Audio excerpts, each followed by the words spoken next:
I know there are a lot of fancy words about the different kinds of marketing, but honestly, when people talk about funnels and KPIs and lead magnets and all of those other marketing words, I get overwhelmed and tune out. So instead of trying to use words that make me sound like a marketing bro, today I'm going to tell you about the two different types of marketing that I use to grow my podcast and make money. There's the marketing that gets people in the door, and then there's the marketing that helps them buy from you. Hey, I'm Andy Smiley, and I'm obsessed with helping you grow your podcast without letting it rule your life. I share strategies that actually work, the stuff I wish someone had told me earlier, and conversations with the smartest podcasters I know. Pinterest is my main get people in the door marketing strategy, but stick around because the second type of marketing is where the money actually comes from. I've been using Pinterest to grow my podcast for the past year, and the results have honestly gone above and beyond what I expected.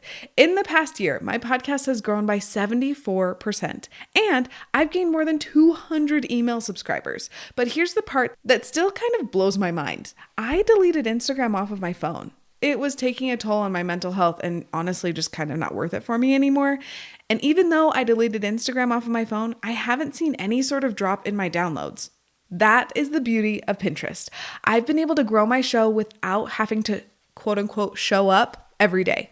I batch all of my pins for the week or sometimes for multiple weeks, and then I don't have to think about it again until it's time to batch more pins. If you've been feeling exhausted trying to be everywhere at once and not seeing your podcast growth match the effort you're putting in, Pinterest might be the missing piece to your strategy, but it's not the right fit for everyone. So I made a free checklist called Is Pinterest Right for Your Podcast to help you figure out if it makes sense for your show. You can grab it at the link in the show notes. Okay, now back to the two different types of marketing that I mentioned.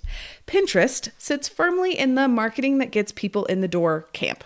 Do I sometimes sell a low ticket item on Pinterest? Yes. Does it happen very often? No. The marketing that gets people in the door is usually in a place where people are meeting you for the first time.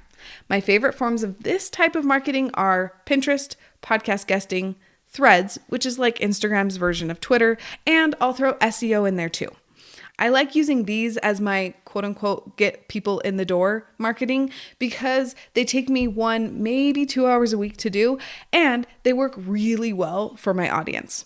Some other options that could work for you and your podcast are Instagram, TikTok, trailer swaps, or feed drops. The goal with this quote unquote first meeting is to let them get to know you and get them to your second marketing strategy. For me, that is my podcast and my email list. So my main goal is for when someone quote meets me to get them to join my email list through a freebie or follow my podcast on their favorite podcast player. Once they're on my email list or subscribe to my podcast, that's where they get to know me and trust me and then buy from me. Fun fact, almost all of the money that I've made as a business owner is through my email list.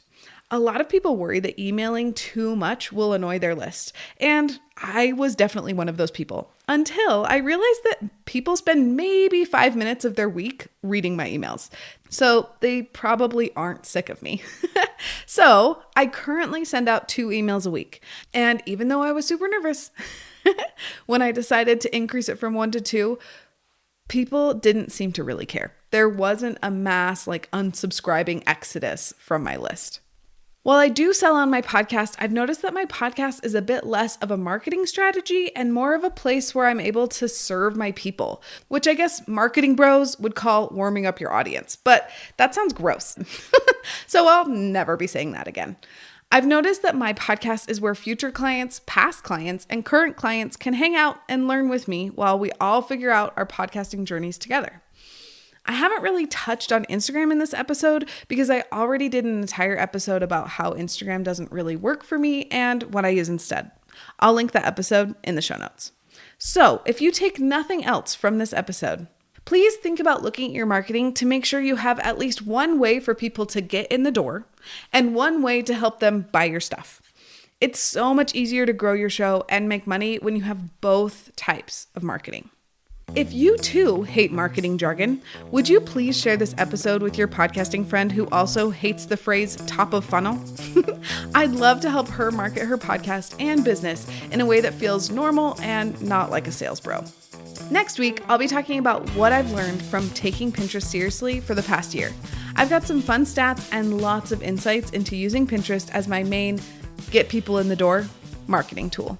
Thanks for listening, and I'll see you next week.